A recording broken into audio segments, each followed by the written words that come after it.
Hello everyone, welcome to my comparison of education in China and America. Chinese education overview. China is one of the most high-level schooling systems in the world, which requires students to put in long hours of schooling, homework, and receiving tutoring.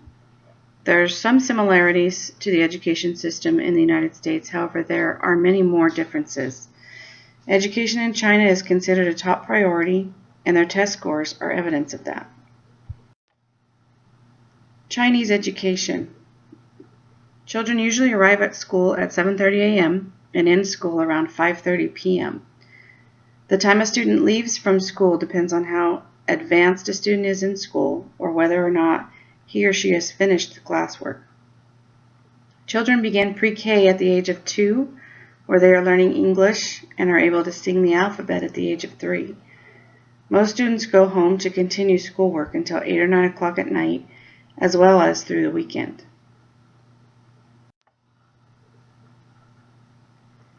Chinese education. The entire school system in China is based on the final test at the end of high school. Students are faced with extreme pressure from their family to do well on the test. Education is everything in China, and families are willing to sacrifice everything for students to do well. Chinese education is basically a system of elimination, the weeding out of students who are not making the grade.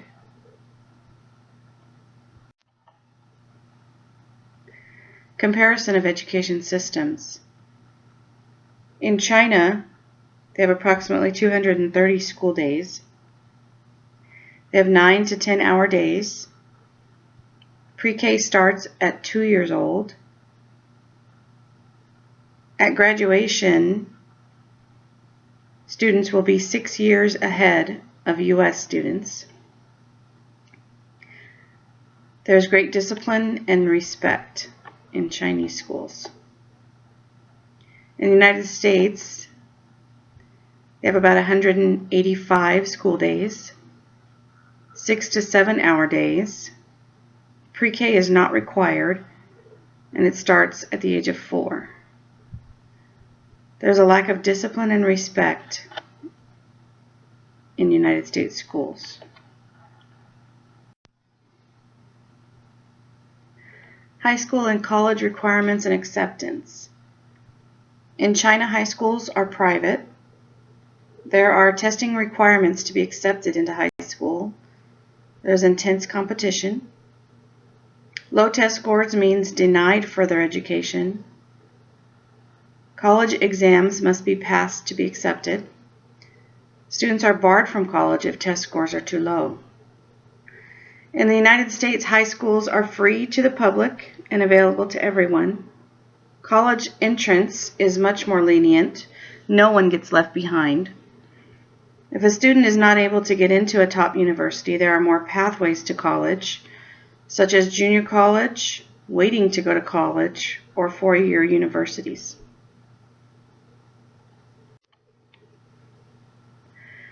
The Program for International Student Assessment, the PISA, is what America uses to measure academic learning and determine who will lead in the future. This table shows the PISA test scores ranking from 2012. In Shanghai, math first, science first, and reading first.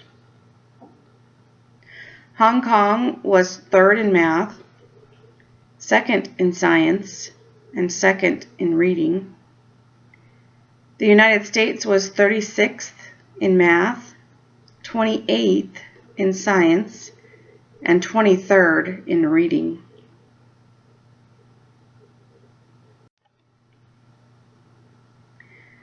Teaching in China and the U.S. In China, teachers focus on teaching the test.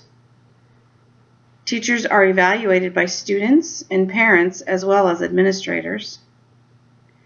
They do not have teachers' unions in China.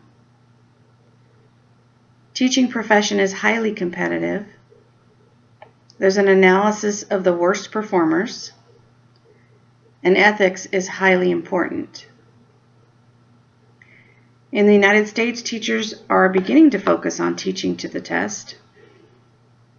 Teachers are only evaluated by administrators, not parents or students. Teachers' unions protect teachers. Tenure prevents the firing of bad teachers. When cutbacks occur, last in, first out is used when laying off teachers.